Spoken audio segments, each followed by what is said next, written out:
power to make change. You know, Black people in America have struggled for hundreds of years, and we've made some strides along the way. However, right now in 2025, we're struggling to make the change necessary to propel our future generations where they need to be. We seem as if we are in a quagmire of politics. We cannot take it from this level to the next level for our people. And it ain't happening because we are not doing some of the things that I think we as a Black population need to be doing here in America. So the question is, do we have the power to make change? Did we make a change during the NFL draft? If they tried to show their racist behaviors by not selecting the best quarterback on the NFL draft. They're going to push this man down to round 3 and allow everything in their mama to get selected before him just to try and hold down what Deion Sanders has built. And he has built a king. He built a powerful young man with confidence in himself and his abilities. And now the NFL wants to show that you can build what you want to build. We don't want the stuff that goes along with Shador to come to our NFL league. So they push this qualified quarterback down to the 3rd round draft. Now in New Orleans need to get their ass kicked for picking somebody that nobody knows over that Deion Sanders' son.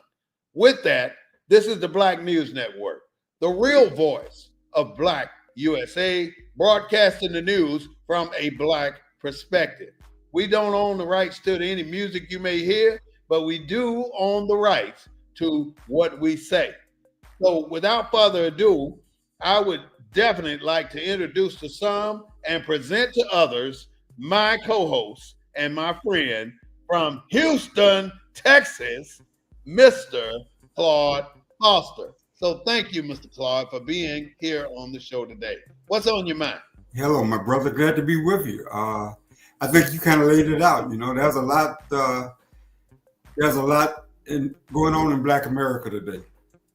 You know, I mean, you laid out pretty well the Shador Sanders, but there's a lot of talk about Shannon Sharp. Mm-hmm. He's been in the news. Tariffs and how tariffs impact our Black spending, if you will, and the ending of loan forgiveness that has a disparate impact on Black college students. And in fact, when I was down at Southern University this weekend, the first thing that they mentioned was all the money that the administration has taken away from Black colleges and universities. Southern took a direct hit. I'm sure it's not the only one. Did they say why they didn't give Southern certain monies? They didn't say. They just said that grants that they had originally been approved for got canceled. Mm-hmm.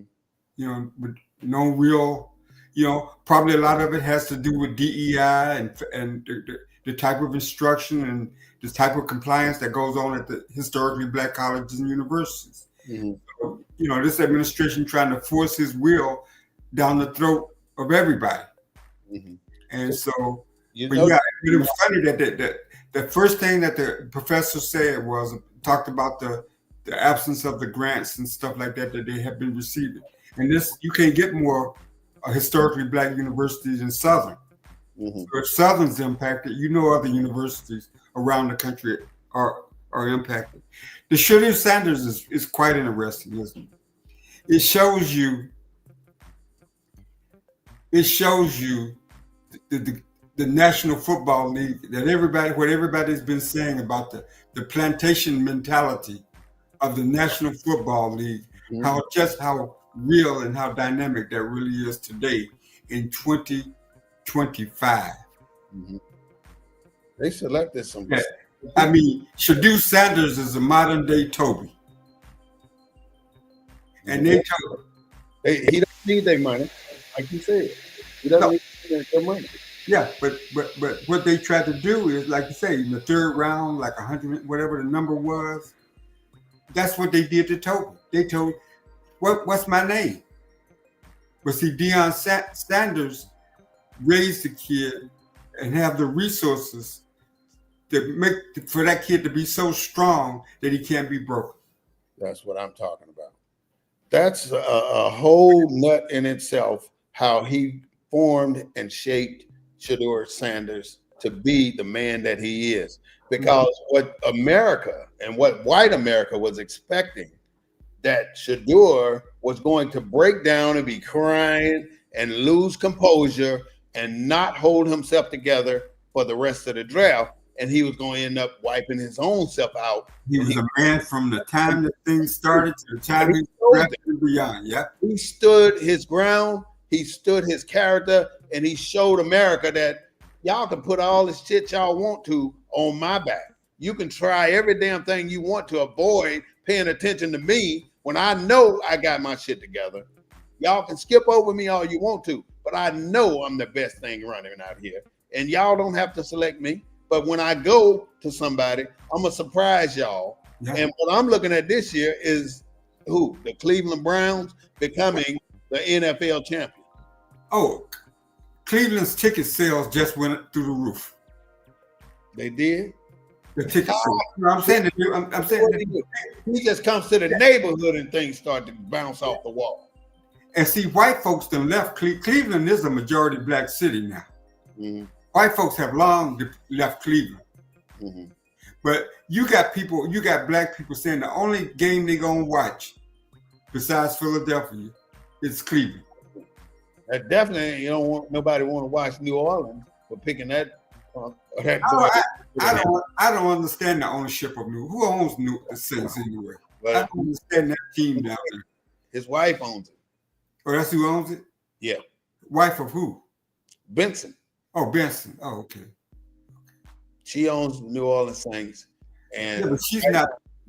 She doesn't manage it. She doesn't do anything. She turned it over to the general manager, who made the decision not to pick Mr. Sanders, which was the dumbest mistake ever.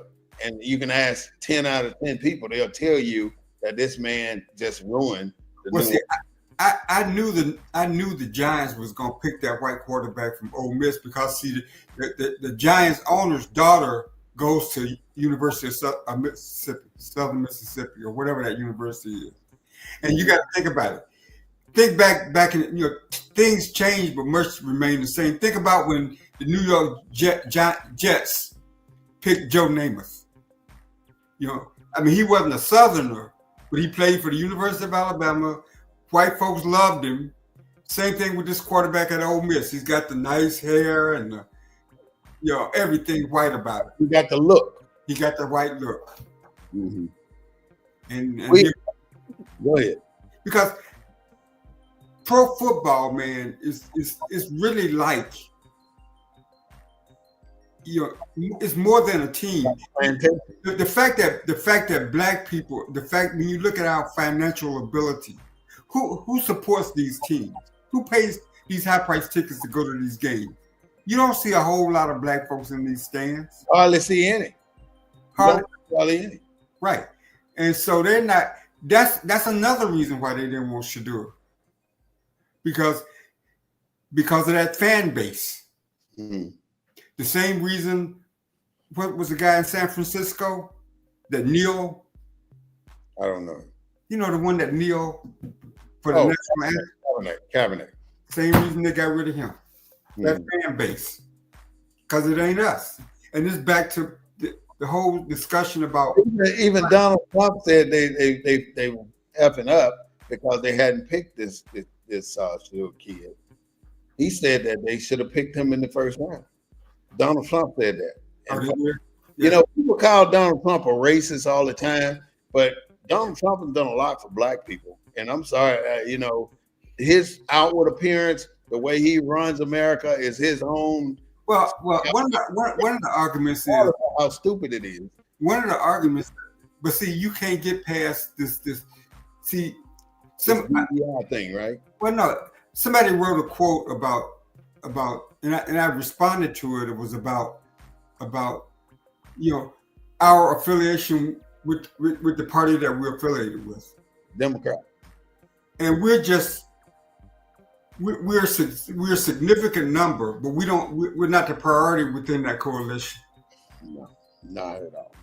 We're a significant number, but our individual concerns are not the issue of that coalition. I'll give you a good example. We got majority minority politicians, right? They black, but we don't have majority black districts. Majority minority politics. What the hell are you talking about, man? What is a majority minority? A majority minority district was created in the 80s to give black in the 90s to give black folks to give minority folks the opportunity to elect representatives that look like them. We don't have majority black districts. I think maybe there's one or two left in the country. We have majority minority districts. Al Green, y'all don't have any majority minority districts. Y'all got Latino districts, and y'all don't have a district in San Antonio that's a coalition district with different minorities. So y'all got majority Latino districts, basically, even though you got blacks in those districts. Yes. Because they never elect an African American in a congressional district in San Antonio. All right, let's take it on to another level. These tariffs has almost sent the United States into a recession, and we've definitely seen Tesla go downhill from day one, and it's still going downhill. So right now we're talking about Wall Street, the Dow Jones going down, and it's not going very well at all. Of course, and Donald Trump will always say the opposite, try to make things look good, but it's going down. Everything is failing based on these stupid tariffs that he's implementing on foreign countries. Look at what he did with the new electric car coming from China. That electric car is so efficient that the U.S. do not want that car on this soil, because now you can take, if let's say the battery run down in one of these Chinese electric cars. Yeah, I read about it. It's pretty nice. They can drive this car to a station, which they have just as many as America has for charging, and swap out batteries for these cars in 3 minutes. So if your battery running down and you want to charge up your battery, you don't have to. You can just swap it out in 3 minutes, and the station takes control of your car and guides it in, changes the battery, and all you do is sit there and watch your clock and drive out with this Chinese car. So Tesla can kiss America's ass because it's going down drain. When this Chinese car hit the ground, they're going to blow up every electric car sale in this country because they're just that damn good. Now, that's one thing. We talk about the Nationality Act, the Immigration Nationality Act, where they sent this boy down to Venezuela, and now the American government is abandoning him. They're not going to bring him back. They're not going to assist getting him back. That's wrong. The only time you can use that Immigration Nationality Act is an alleged act of war. In other words, Donald Trump is saying the act of war is terrorists coming across the border, coming into America. That's the reason he felt necessary to implement this act. And then he violated the judge's orders that said, turn that damn plane around and bring those people back to America. You're not authorized to deport that many people.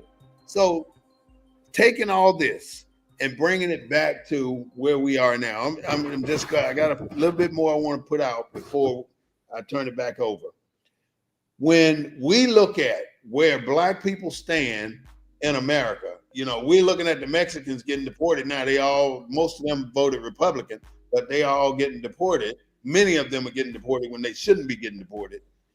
We have been sitting back in the cut, taking it easy, and listening to America look at us like we are the users of the government. So who lives off the government? We as Black people are not here to make the change. We are not making any change. We're being quiet, but we're coming into the back door using all these services that the government have laid out for white people. Now, let's start with the New Deal.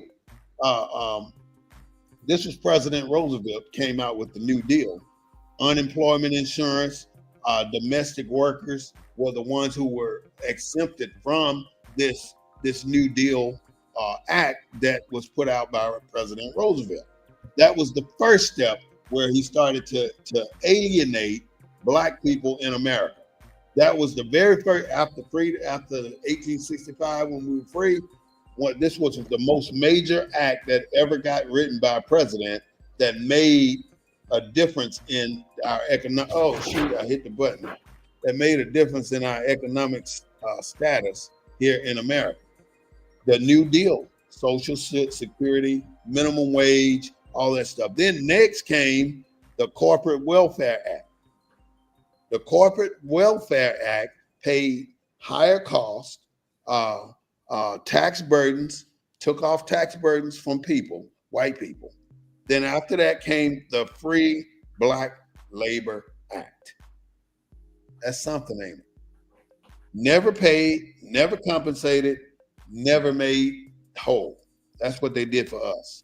Slave owners were paid for us being free.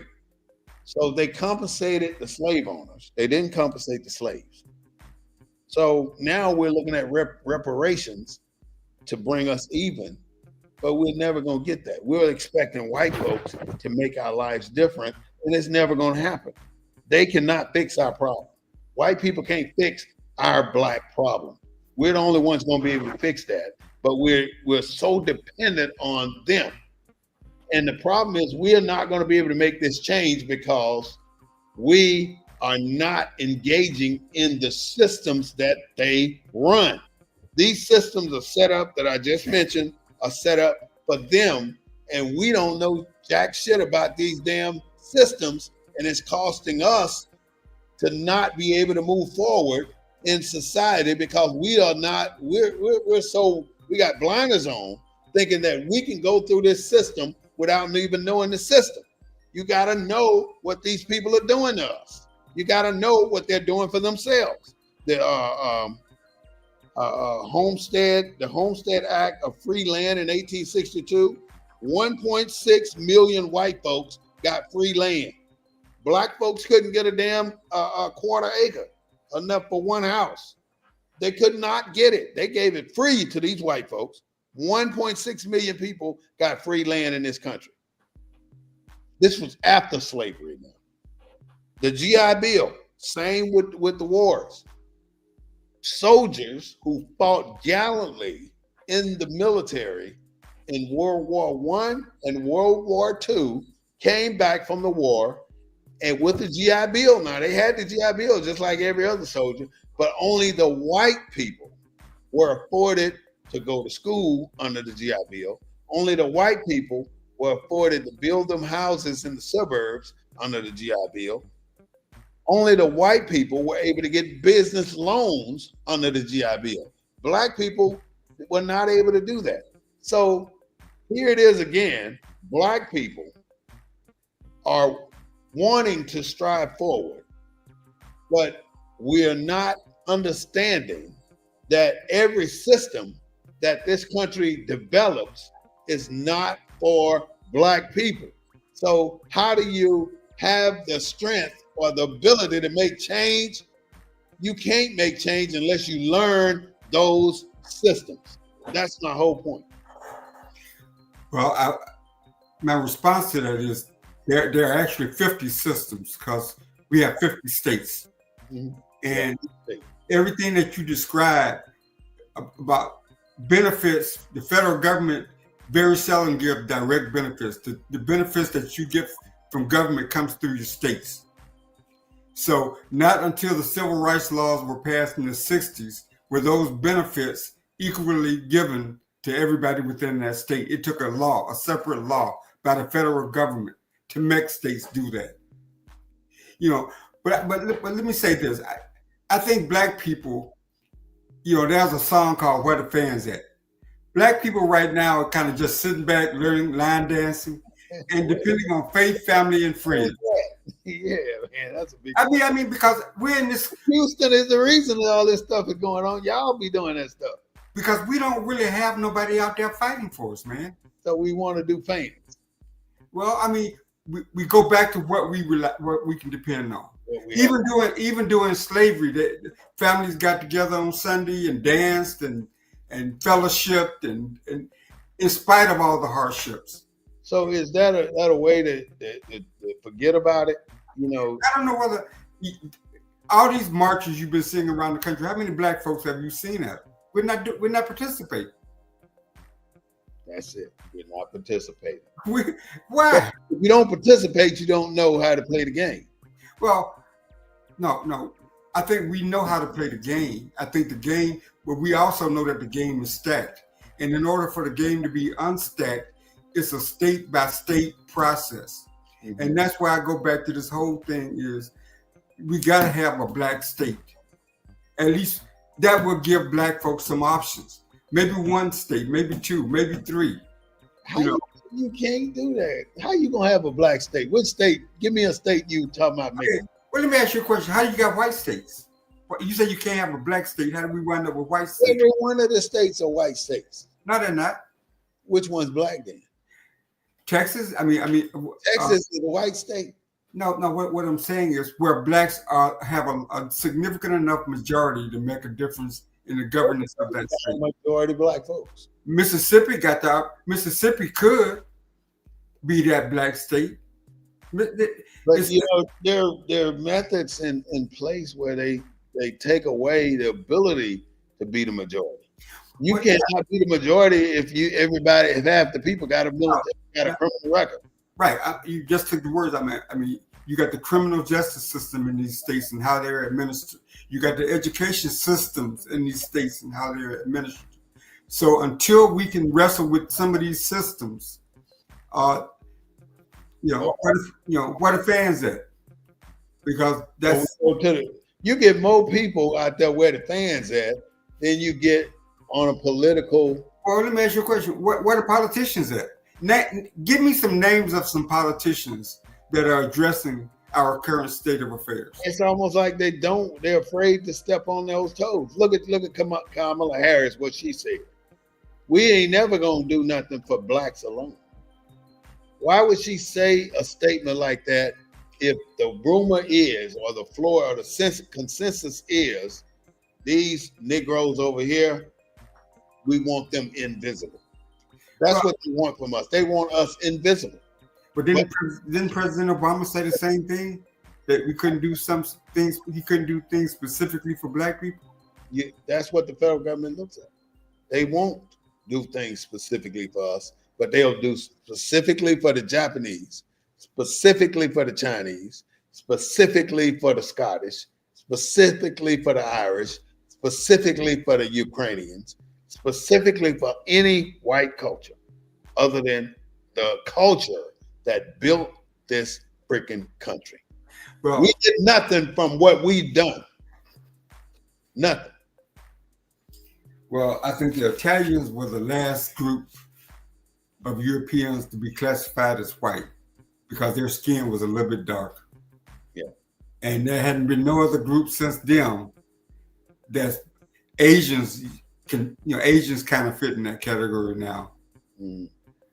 But there is a reason why black people are that categorically, when you look at almost every category, we're at the bottom in this system. Every single category. Even when they come out with the DEI, we are the least users of those systems. Not because we want to be at the bottom. We didn't exploit this system. We tried to get involved with this system, but because of the verbiage they use in our diversity and equity and inclusion programs, they changed how it applies. For instance, in San Antonio, they'll come out, the governor, the mayor will come out and say, we today will give 1/3 of our city contracts to Black owners or Black business owners. They'll come out and say it just like I said it. But then when you see the verbiage, it's going to say minority business owners. Now, a Mexican is a minority. A Black is a minority.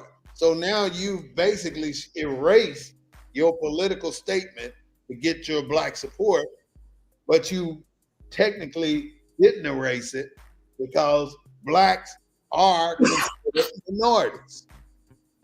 That's the problem. There are code words and trick words that get us caught up in not being able to prosper. And then you let it go. That's the problem. We let it go, and then we go out there and start talking about where them fans at. We forget our priorities. The fans ain't our priority, but you get more participation on the fans than you get on trying to correct a political route that has taken away from us. You don't have the people out there trying to correct what's been done wrong to us. They're wanting to find out where the damn fans at. Well, but that's part of our historical culture. It ain't so much the dance, it ain't so much the song where the fans at. It's the camaraderie, it's the fellowship, it's the family, it's the friends, it's the faith that goes along with that. And that's how we've always coped in this country. Because with this administration, look, what Black leadership do you hear from? Who's challenging this administration? You can't challenge it if you ain't got nobody going into politics. No, we got all these Black male organizations. We have 65 Black elected congresspeople. But we don't have them at the local level, man. Yes, we do. Y'all just don't have them in San Antonio. You got a black state rep right there in San Antonio. We got a Black city council person too. But the fact of the matter is, they have no agenda for us. We got the NAACP, no agenda for us. In all these major cities, we got the NAACP. But at which one which NAACP organization fights for the equality of Black rights? None. Ain't nothing on their agenda about Black. They want to teach you how to be an activist. They want to recruit you to be a member and get your money every year. But when it comes to what they give back is the problem. They haven't done a damn thing to make a difference for where we stand in America. They have filed.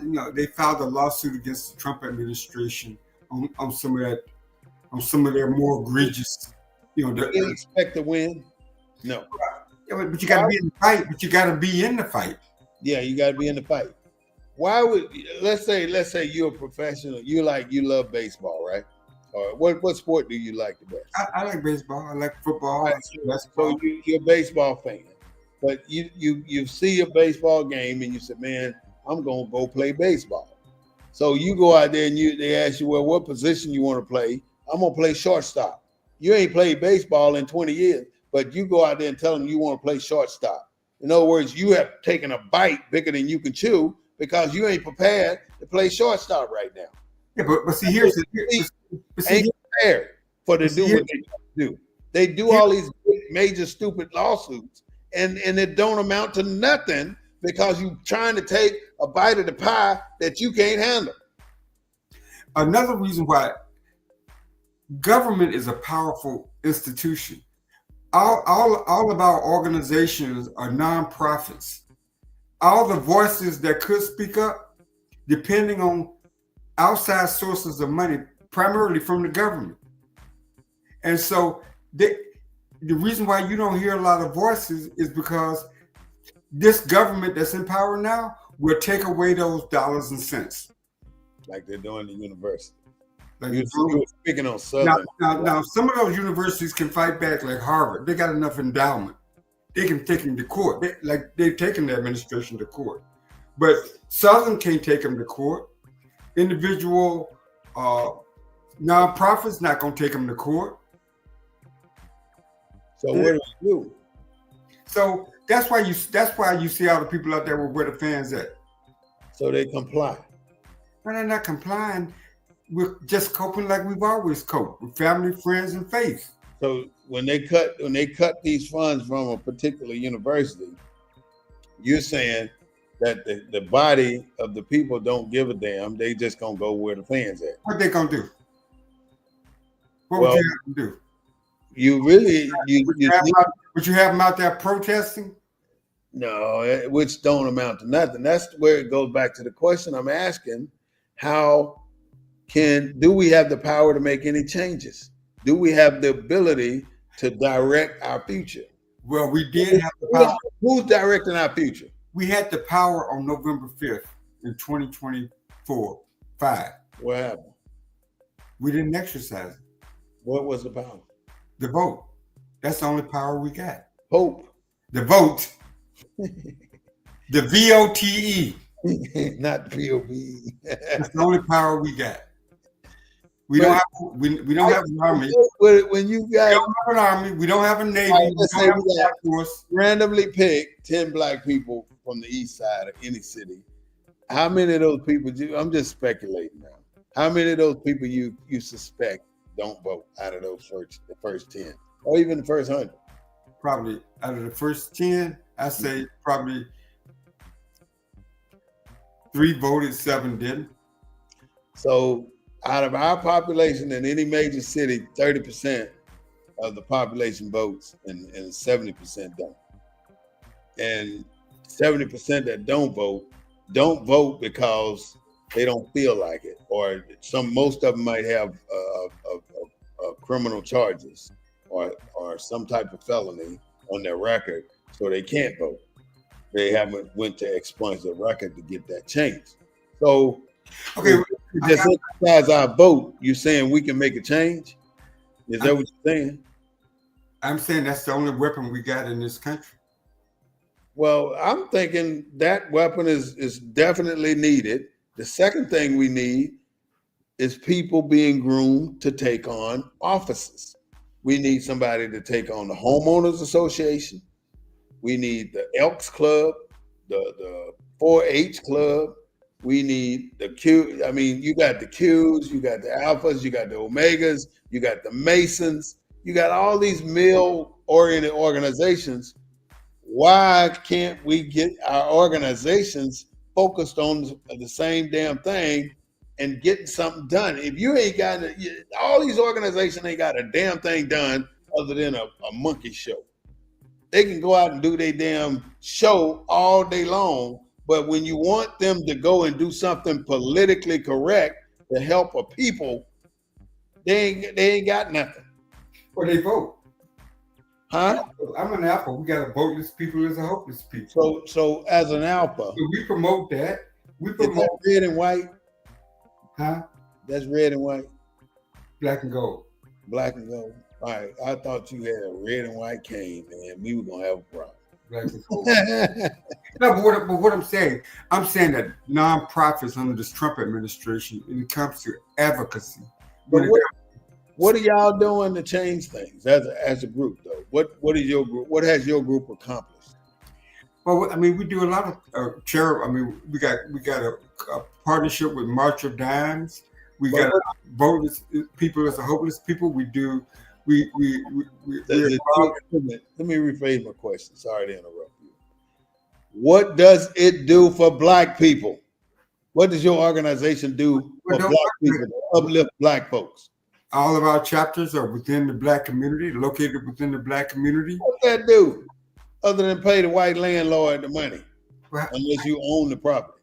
Well, most chapters do own their own buildings, like right here in Houston. The chapters own their own buildings. So, I mean, remember these organizations were formed to go out and make a difference in their local communities. And we got a network of chapters. Anywhere where there's Black people, you're gonna find members of the Divine Nine within those communities. Of course, and I see them in our communities. But what I don't see is the effects of their being in our community. What benefit that you bring to the community other than you keep your property looking nice? Well, and members of the Divine Nine, one, they bring a level of education. Who you think are members of the NAACP? Who you think are involved in all these social organizations? Well, I'm just saying. I mean, I'm just saying that the fraternities and sororities are the doers in the community. Now, are they doing enough? I mean, you could argue that, but they are the doers in the various communities. I agree with you. A lot of the leadership, political leadership, come out. What I agree with is what they are doing. But they can't do everything. The things that they are doing, they've been doing for the last 30, 40, 50 years, and they still get the exact same results, and nothing has changed. It's still the same for the last 100 years. It's still the same. The Masons, it's still the same. For 100 years, it's still the same. For the Alphas, still the same. The Omega, still the same. There's no major change that you brought. Now, I ain't saying you, but these organizations have brought into the communities other than them being there. Now, obviously, man, there's a difference in 2025 than there were in 1906 or 19. When these. As a result of a particular fraternity, what difference has it made over the 100 years? What can you pinpoint one fraternity that has changed a major thing in any city in America over the last 100 years? Okay, nobody. I'll take myself as an example. I'm an Alpha. I've worked to register people to vote, to get out to vote, to educate people, the importance of political engagement. So one person can make a difference. I mean, so I've influenced a lot of people through my choices in life, my work choices, my political engagement. I bring a certain perspective. Those core values are Alpha. That's part of me. And so I've shared that with the broader community. I mean, so you have that. I'm saying that, in this climate that we're in, because Alphas and sororities and fraternities and all these organizations, all this infrastructure that we built are nonprofits that are dependent on government resources or are dependent on government and able to function. So what I'm saying is, in compliance, then you got to follow some rules. Well, get that money, right? I mean, if you're a preacher, you can't say you can't endorse a candidate from the pulpit. Yeah, you're supposed to. No, you can't. Legally, you can't. Yeah, legally you can't, but we've had preachers. Now, as an individual pastor, you can say I support like my Kirby John Caldwell at Windsor Village, the church I used to go to here in Houston. He supported George Bush as president. Everybody in the church knew that. But everybody in the church probably voted Democratic. But I'm sure he influenced some people to vote for. And did Bush listen to some of his ideas and stuff? Did he influence him? See, I think one thing that we gotta do, we gotta expand our. We just cannot continue to be politically linked to one political party. That judge up in Frisco, that Republican black judge, she's the one that reduced that kid's bond from $1 million down to $150,000, so that kid could get out of jail. Now she's a Republican, but I think she's a black person first. Right. She was black before she became Republican. So I think from a political standpoint, we got to be everywhere, because we can't isolate ourselves in the Democratic Party and say that's good enough. And that's what we've done. I think we got to spread out, and we can influence people. That judge let that black. You think that if that judge was white up there, that kid wouldn't still be in jail? Or a Democrat? Well, I won't go that far. But if it was a Republican white judge, probably even if it was a white Democrat, he'd probably still be in jail on high bond.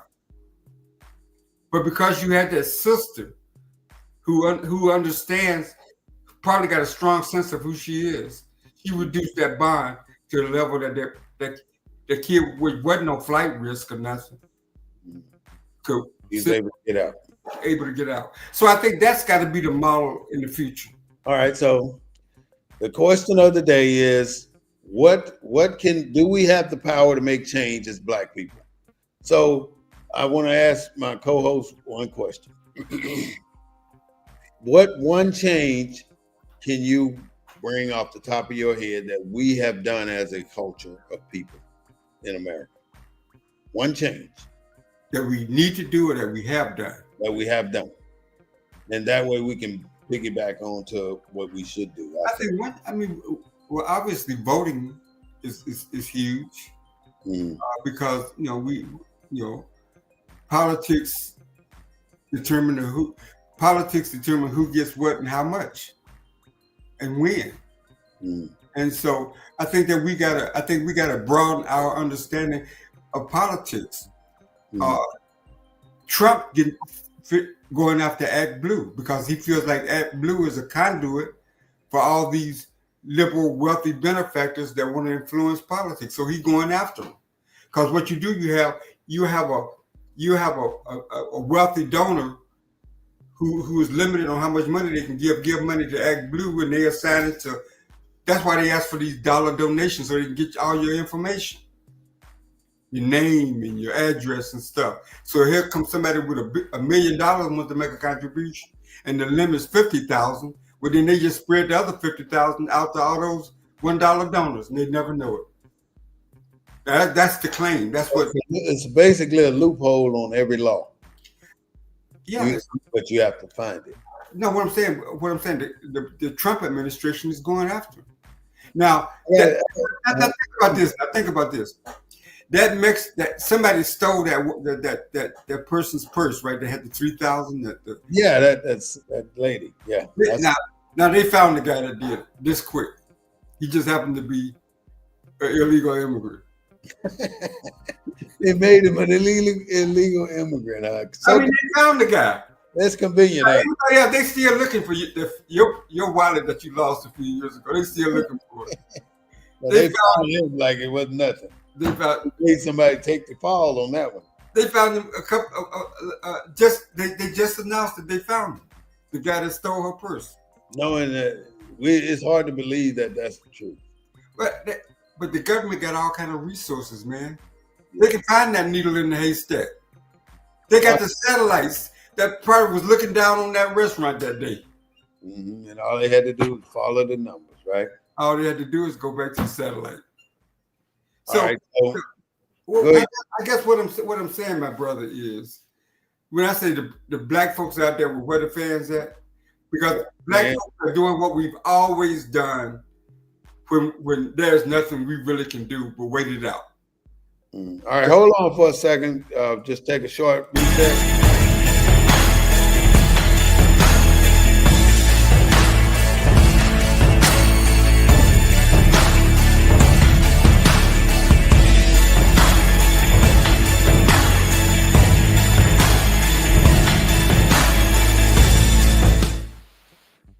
All right, go ahead, Claude. Black people are doing at this moment what we've always done when faced with something that we have no other options. That's faith, family, and friends. And we're the fans that fit that moment. And you see everybody out there learning that dance. Because that's what you do at these moments. And because we basically got no leadership. Nobody's really challenging this administration. And so what else do? We fall back and do what we've always done. Yeah, there are some miracle moments. Shadur Sanders is a miracle moment. We've always had those miracle moments. Well, look at the Cleveland Browns in the Super Bowl this year. That's what I'm predicting. You putting your money on that? You that confident? Are you putting your money? I ain't betting, but I would love to see that happen. Wouldn't that be something? I would, but the reason I'm saying that is because I want to see them receive the consequences of them not selecting him in round one. I want the NFL to feel that. I'd like to see the New York Giants and the Cleveland Browns in the Super Bowl. That would be a treat. Yeah. All right. So the question of the day is, do we have enough power to make any changes? So Claude has expressed his opinion on it. I think that we have enough churches, enough Black churches, enough Black organizations to make any change we choose to make.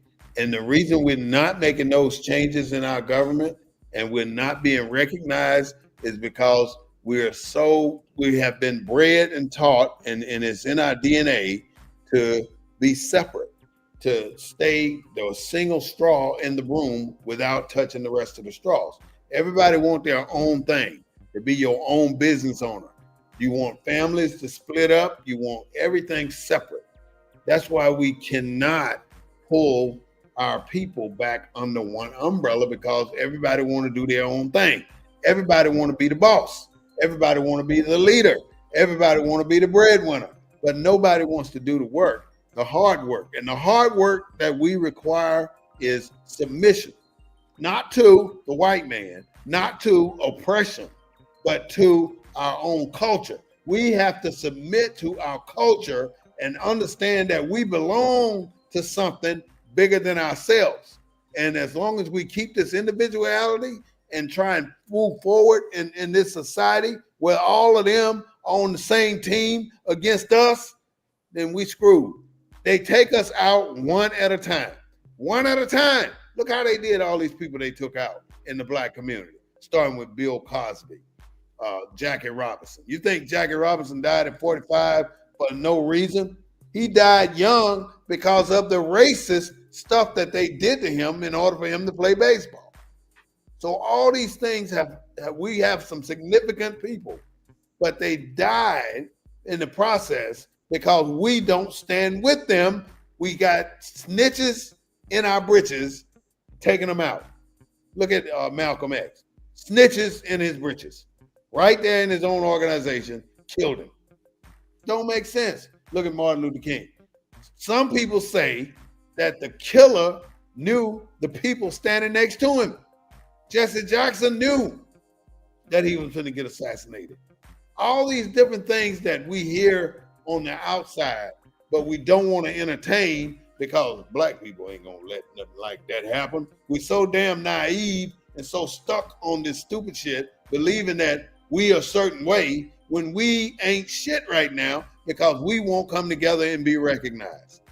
That's our problem. Name a system in this country where a Black man or woman is in charge of. You got me right there. I already know. I don't know a single one. And they're not in charge because we're not together. You know, I keep saying unity, but unity ain't necessarily the key. It ain't about unity. It's about cooperation. If we can cooperate with each other, we don't have to be together. We don't have to be in bed with each other. We don't have to be in the same business. All we have to do is cooperate. In other words, you can open your business across the street and I can have mine across the street and we complement each other. You run out of ketchup over there, you can send somebody over and get it from me. If I don't have sugar, I can send somebody over and get it from you. That's what we need. We comprise 42 million Americans. You know, if we was a country, we'd be a pretty good sized country. We'd be bigger than some other countries, yeah. We are a country, but we don't know it. But we don't know it. But this country had a system of making sure that they diluted that 42 million by spreading us out all over this country. Everything. That was everywhere we were prosperous, they killed it. Everywhere where we were pulling it together, where we had organized banks, dental offices, doctor's offices, shopping centers, grocery stores, wherever we had set up all these things, they killed. Yeah. The only thing we need to survive is what? Banking, money institutes, food for sustainment, real estate, doctor's office. We need these basic things. If we can set up those things in one place, we can build a community off of that. But think about it. Have people willing to commit to it. Every place, Black people have always, in this country, have always been in prime real estate area because we have always had to be right next to white folks. Because that's where they allowed us to be. But whether it's Seneca, New York, and Central Park, whether it's Mississippi or Alabama, where they turn Mississippi, where they buried whole towns, where they flooded, yeah, Lake Lanier, or even Houston, Texas, where they built freeways and stuff and right through the neighborhoods. Yeah. So that was intentional too by the federal government. Of course, look at St. Louis. Mm-hmm. I mean, and so the dome, what they call that thing, the big thing in St. Louis, where they took that land from Black people. I call it the Gateway Arch. Yeah. They took that land from Black people. Right down that river's edge, all the Black folks used to live all along there. But what I guess what I'm saying is, until we can get control of one of these 50 states, or a couple of them, or maybe three or four, I just don't see. I can tell you what keeps us there. They keep us there because they want us in a particular place, and they give incentives to the organizations that promote these particular places. They want our backs bent and they want our heads bowed. And as long as they can keep our backs bent and our heads bowed, we don't see what's going on. They can take all the money. See, white people will kill for what they want. And that's what they've been doing for hundreds of years. That's how they colonize places. Black people will die for what they believe in. Now, and so it's a perfect match. White people will kill for what they believe in, and Black people will die for what they believe in. Perfect match for a bullet, huh? Yeah, perfect match. So until we change the concept of what the way we feel about things, we need to be thinking that we're gonna kill. We have never developed that we will kill for what we believe in, because we've never had the square earth under our feet that is ours. In some cases we have, and we fought to the death for it and lost. You know, in 470 AD, the Moors occupied the Louisiana Purchase. But the Spaniards, who are white, came in and destroyed the Moors right here in America. But we, right now, I'd be curious, how did the Moors let that happen? They didn't fight? They couldn't fight. They couldn't beat the Spaniards. The Spaniards outnumbered them and just beat them. The Moors had what they had, and they fought a good fight, but they just couldn't win. They lost the battle. And that's been it's give and take all over the world. White folks lost too. Look how the Zulus beat the Brits over in Africa. You know, that was something different too. So our thing right now is, once we get our people to try and get into, you got to get into politics. Voting is beautiful. We got to register to vote. We got to be able to vote. But if you're not occupying any of those seats, from the homeowners association to city council to the governor's office, the mayor's office, you're not going to be effective. You don't know what's going on. We are the last to find out every damn thing. And that's why I so love being on BNN 247 with you, because we bring the heat. We bring what's really going on out here. We have to let people know how this country is ignoring our people. I mean, this is the worst level of ignoring folks I've ever seen in history.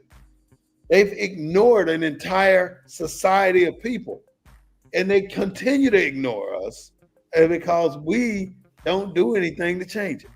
And the only way we're going to change it is, like you said, vote and occupy positions. Well, and to get our own state, which we'll take another 100 years. Get our own state or states, because I just think that America, the structure of America will never change. You know, I was thinking about something the other day, you know, like World War I and World War II. in the Vietnam War, what was the difference? Territory. The people we were fighting over. The Europeans had more value than the Asians. Because when we pulled out of Vietnam, look at all the South Vietnamese that supported America probably got slaughtered by that North Vietnamese government. Oh, they were killing them in the street. But World War I, World War II, we fought till we won. Because those people in World War I and World War II were Europeans. They had more value. You know they had more value because the soldiers that we captured in World War II had more privileges in America than black folks had. And we was over there fighting to defeat them. Mm-hmm. And we ain't never been in a position to fight America. And the prisoners were brought back to the South in these at these military installations. They could eat in white restaurants, and your black ass couldn't go there. That's even right. though I wouldn't want the food, but you know. So this whole that takes us to another level of conversation too with integration. I mean, when Martin Luther King came along as a child, I guess he had some white friends, and eventually they told him, you can't play with them kids anymore. So his lifelong dream was to see that white kids and black kids have the ability to play together. And with that concept, he built all this integration, which took away our individuality. It even further diluted our culture. It put us in a worse position than we were in. I mean, before they started this integration stuff, we did it to ourselves. In other words, we shot our own self. We took too much of our own coke and integrated into what they want. I mean, our food was good, our stores were good, but yet we wanted to go sit in Walgreens and eat that bullshit with no flavor. We wanted to go do that. And that's what we did. And we did it eating bad food, getting beat up at the same time. What's your mentality of wanting to sit at a counter to eat bad food? I know you want to integrate. You want people, you want to be able to sit where you want to sit. Well, some people would argue that all that came, SNCC and those organizations who got them basically liberal educations at the time. I mean, because black folks had developed. When I was growing up in Alabama, I'm sure you growing up in Mississippi, we had our own food establishments to go to. The only one that really survived in Selma is Lane's Barbecue. They got franchises all over the state now because we supported them and still do. And so this whole thing about integration and tied to equality, that was driven by educated folks who were educated, who received these liberal educations and these curriculums that we didn't develop, white folks developed. And because some had, and we associated equality with integration, which don't have nothing to do with equality. And so, but it was the educated class that fought for integration. NAACP, when I was growing up in Alabama, the NAACP was a hotty-totty club organization. Mm-hmm. Only the people respected the NAACP. Well, no, but it wasn't grassroots. It was your educated class of people that were part of the NAACP. The NAACP had white leadership. What was that white leadership's goal? Integration. Can you call on the NAACP today for anything? Yeah, you can call them and ask them. Give me an example of something they would react to. I mean, you can pull up the NAACP on the website and see, all the branches are independent, right? I mean, you got a national organization that dictates policies and stuff like that, but the branches are independent. Some branches are strong, some branches, because issues in every community is a little bit different. Some communities, one of the NAACP's breadbasket issue is voting rights. Voting rights at all levels. But the NAACP is dealing with, school issues. They're dealing with economics. They're dealing with a whole range of the political, social, economic issues in the various communities. I don't know what the NAACP in San Antonio's thematic theme is. I mean, what outside of their banquet, what do they focus on? I mean, are there community meetings? Is that banquet? I mean, do they have a political agenda? They have committees that Right. work on different things like the right to work, Right. second chance. So the public may not be aware because the NAACP is a membership organization. But I'm gonna give you this: their bark is bigger than their bite. There are 42 million African Americans, and I guarantee you, if the NAACP they tout 500,000 members out of 42 million Black Americans. So, in terms of their bark, that name is bigger than their bite. Yeah. Because of its historical significance, because of Brown versus Board of Education. But when you look at the actual membership of the NAACP, less than 1 million people, less than 500,000 people. What does that tell you? And the branches are primarily going to be where you have significant Black communities. Now, San Antonio doesn't have a significant Black community, but it's a historical Black community in San Antonio. And you're a large enough city, and you got a large enough economic, educated, middle-class Black Americans in San Antonio. That's why you have a branch there. But they're not advocates. They're not aggressive types. You've been to the banquet there. Yeah. They're kind of, they're upper middle class. There are a lot of upper middle class people in there.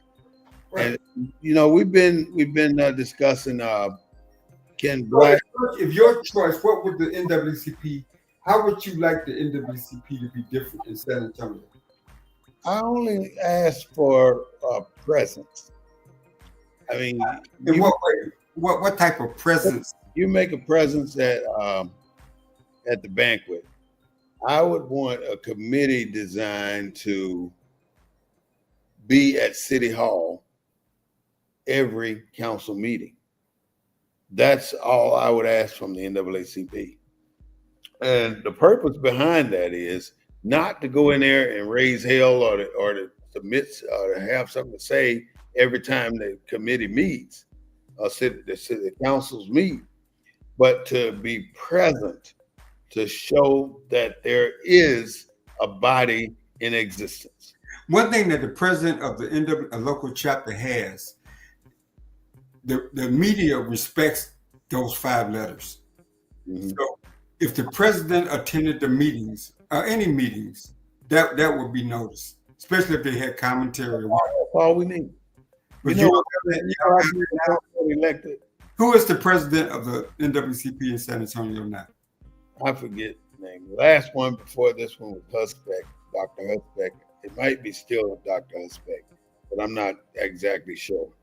So I joined the one in Seguin, a little bit of ways from there. Oh, y'all got a branch in Seguin? Yeah. That's the one I'm a part of because of my location, my geographical location. Well, when it comes to structure, when it comes to organization, I think if the NAACP wanted to be that change agent, I think they could. But I think that with their civil rights history, it's a legacy organization. Mm-hmm. Same thing with the Urban League. They're legacy organizations, and I don't know whether that legacy is relevant in terms of what we're dealing with today. I think from a political standpoint, the NAACP is viewed as an extension of the Democratic Party, not as an independent. Because when I first became, and I'm a life member of the NAACP, but the NAACP had a lot of Republican members mm-hmm. in its membership. Mm-hmm. I think, but because those 5 letters mean. Because those 5 letters can get press attention, that's what makes the NAACP so powerful. You can go in and type NAACP news, and you'll get news from NAACP branches all over the country. I'll say this. I'm sorry, Claude. I'll say this about the NAACP. It has been the only organization out of all the organizations that Black people form, or at least are attached to. It's been the only organization to survive. So, and I'm thinking they're the only organization to survive because it's a safe organization for the federal government. Because every organization that may have posed a threat to the federal government was destroyed. And there's no shame about it, and they don't want to talk about it, and they don't want to let nobody else talk about it. Mm-hmm. But the fact of the matter is, they decided which organization was safe and which ones they need to get rid of based on their political stance in a society, in a country, in a city. With that, you have the thought process going about what we need to do in order to make change. But before you do that, I want you to think about it in your closing statement. Know that any nonviolence that we've practiced in America has been a submissive movement. All this nonviolent stuff we've done was a submissive movement. And because it was a submissive movement, we got our asses handed to us in a basket. That happened too much. We cannot wait in America for white people to make a change, because the only change they're going to make is to send you to jail like they have been doing already. Even though we make tremendous strides in our presence in this country, we have made the best progress ever on planet Earth. There's no other society that has made as much progress as Black Americans have made on the planet in the shortest period of time. I mean, we cannot wait for white people to change us, though. They are not going to change who they are, but we've done what we've done because we had to. We can't fix them. They're going to continue to be the racist people that they are, no matter what we do. And they're going to show it to us like they did with Shadur Sanders. They're going to show us through ways like that. And then when you confront them and tell them, this is what you're doing, they're going to go, well, no, that's not what we're doing there, Mr. Smith. We're doing this. They're a goddamn lie. I'm sorry to say it that way, but that's the truth. They will lie to you in your face and expect you to believe it, knowing that's what they did. We cannot fix white people. We cannot expect them to change. And white people will never fix our situation. They're not going to fix us. The only people that we can use is us to fix us. And the only way we're going to fix us is to collaborate and cooperate with us. That's all we need. And we do need leadership, because we don't have a single prospect in the hierarchy to take over and lead us to the Holy Land. We don't have that person. So in order for us to change, it's going to take a lot of work. So with that, Mr. Claude, can you tell us in whatever time you'd like your closing remarks? Well, sitting here thinking about what you just said, I was contemplating, our start in this country.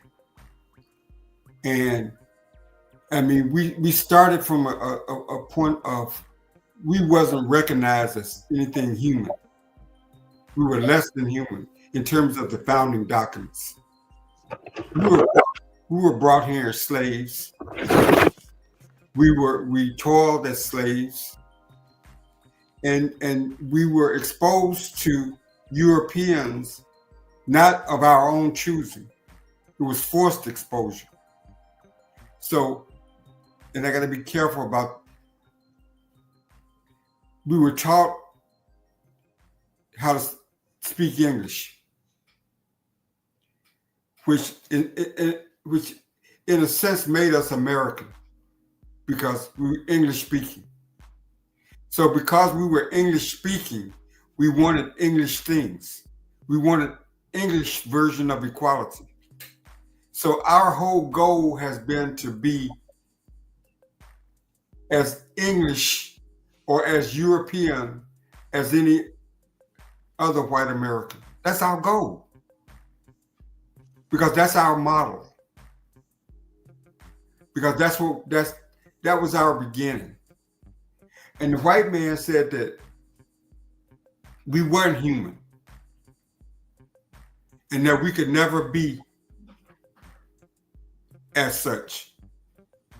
And it took a war to undo those comments, to undo that status.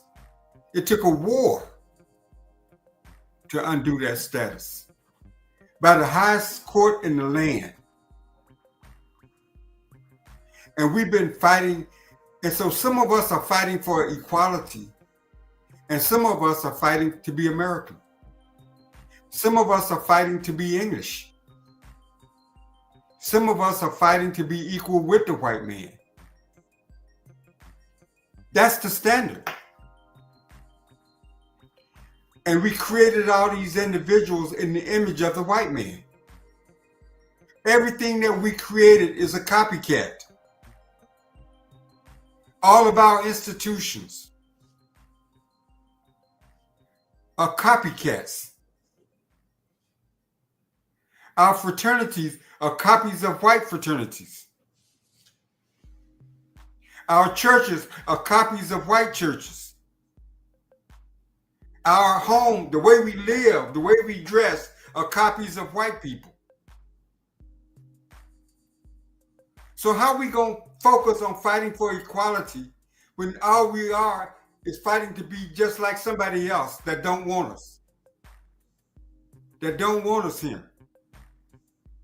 We don't have an independent mindset. We tried in this country in the last 100 years to be independent. The brothers and sisters got together in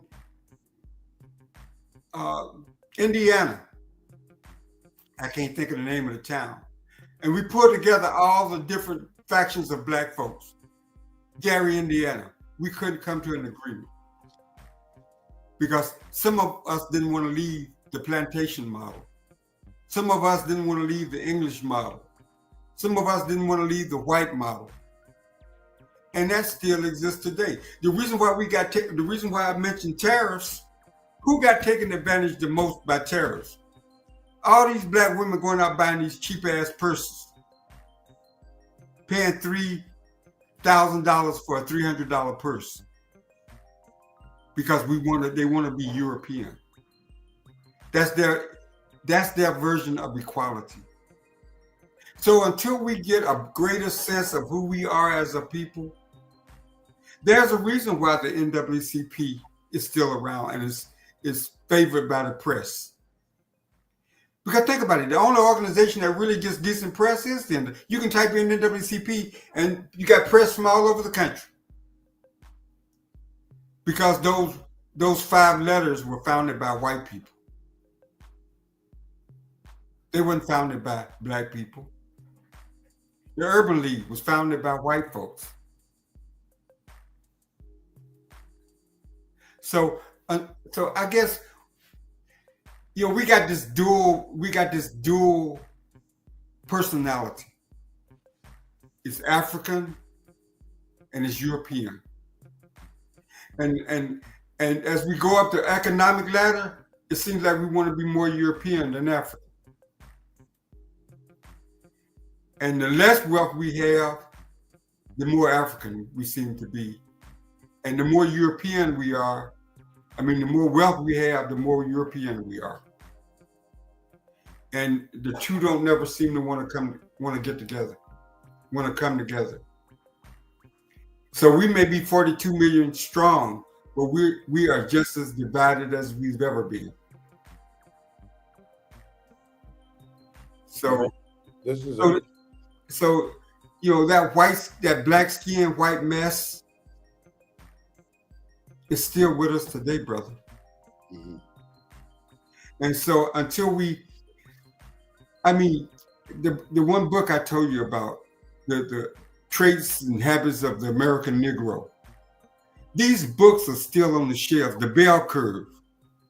These books have not been banned and burned. These books are still on the shelves. I ordered that book, The Race, Traits, and Tendencies of African Americans, off Amazon. These books are still in circulation, brother.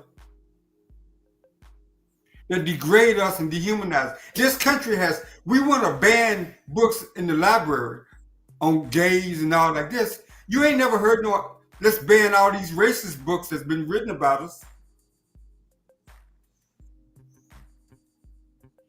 So we got a long, long, long way to go in this country. Those books you can still buy. Those racist books you can still purchase. Somebody's reading them. Some doctor in medical school reading that shit. Some lawyer somewhere reading that crap. So the people that we think are our friends already got a preconceived notion of who we are and what we are. And just like you see on the videos, the cop gonna treat you the same if he pulls you over in a Mercedes versus if he pulls you over in a jalopy. A 3-piece suit and no suit. So we have a long way to go. We've come a long way in terms of our European advancement, but we got a long way to go in terms of who we are as Africans, descendants from the continent of Africa. I think I'll just leave it right there. I don't want to. We didn't talk about the Shannon Sharp and the white girls, which I think is equally as important. Yeah, that's sad, ain't it? But it's true. Yeah, I mean, they got to learn though, man. But how? And this method here. This white girl wasn't even a 10. She was like a Indianapolis, Indiana 7. Yeah, 7. I want to just put this out there. Some black men have this back in the back of their head that a white woman means that they have accomplished the world. No matter what she look like, no matter what she feel like, or how she make you feel, if she white, in some black man's eyes, she right, and they end up getting screwed. But if you're a black millionaire, if you got $100 million, why would you stoop that low? Right. What is it in your head? What is it in our DNA? He didn't do it. She did. She knew what she was doing. That's the thing. They're smarter than the man that screwed them. Shannon Sharp is 54. She's 19. She's still smarter than he is. But look how she got him. Look what she did to him. She got him. So she knew what she was doing. Maybe she had a coach. Maybe she didn't. But I believe these white women are getting coached on how to secure a black athlete. And it's that easy. And wait a minute, one more thing. These people that teach them how to do it, they're getting a percentage of the money that these white girls get when they get with these white men, these black men, because it is happening so much right now. How can it be real? I mean, every black millionaire athlete seems to be getting a white woman. It's something's wrong with that picture. Not all now, don't get me wrong. Not all of them are doing it. But there's such a significant amount. It's an epidemic almost. Something's wrong here. Something is definitely wrong. Where none of those people act like they see race in the process. So with that, Claude, I really think what you said today. I mean, Shannon Sharp can be a good comment, a good subject for next week. I just want to not let the show go without mentioning.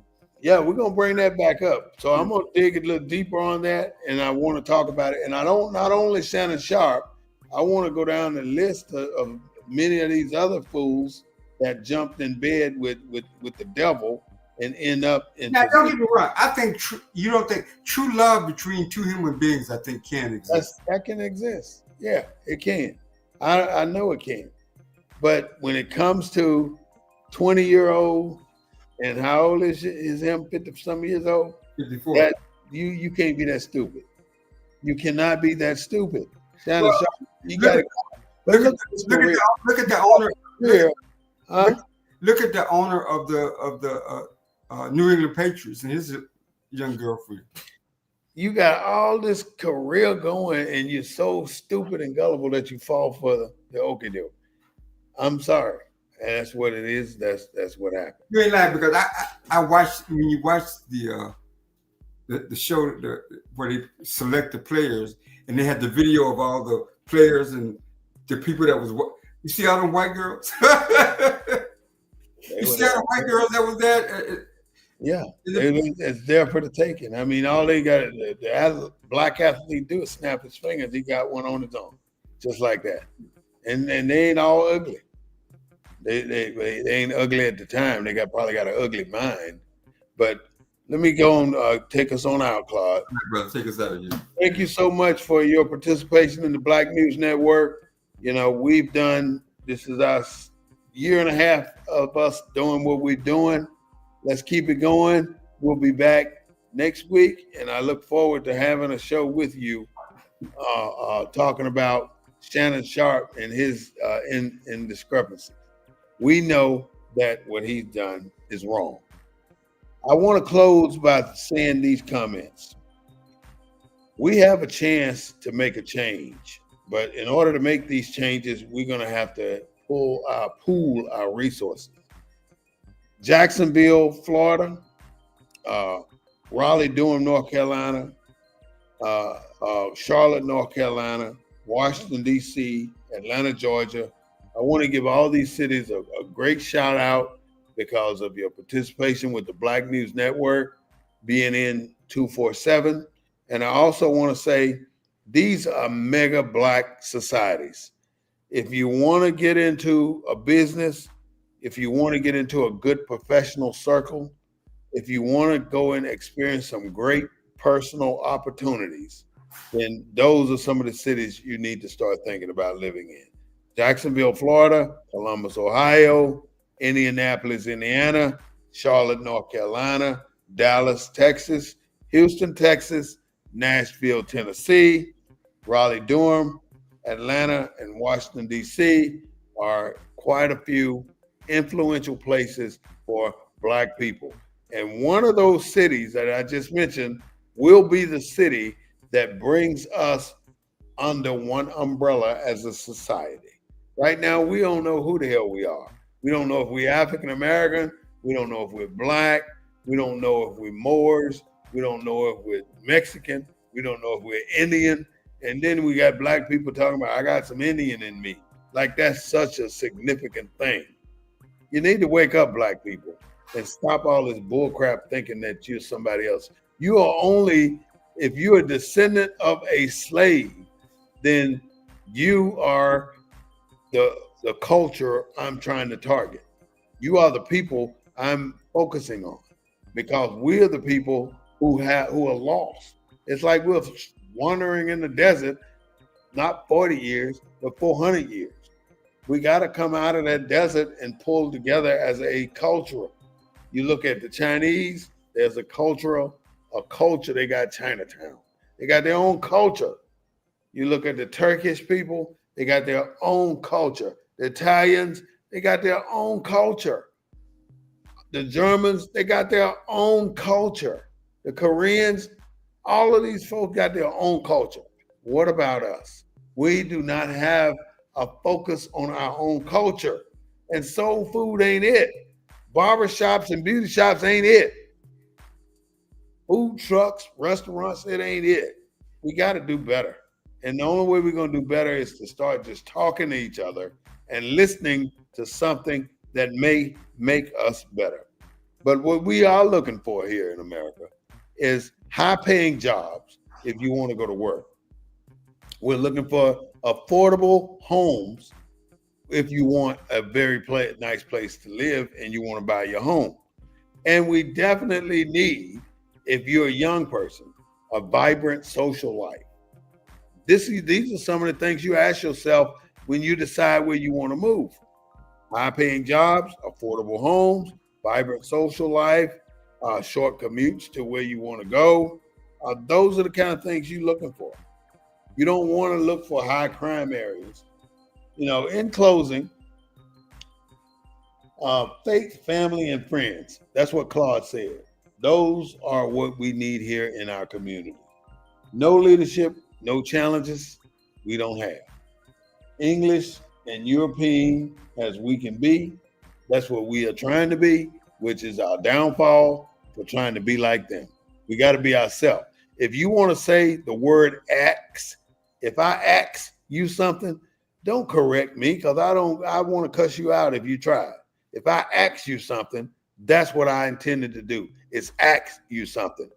Some people are going to say, well, the word is not ask, it is ask, brother.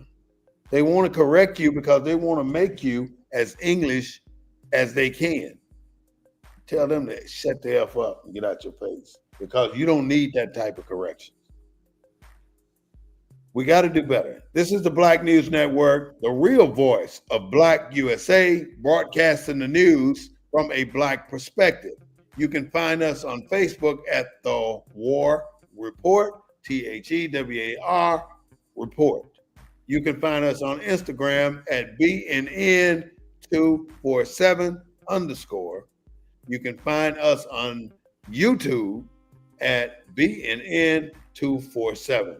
This is the Black News Network, broadcasting every Sunday at 3:30 p.m.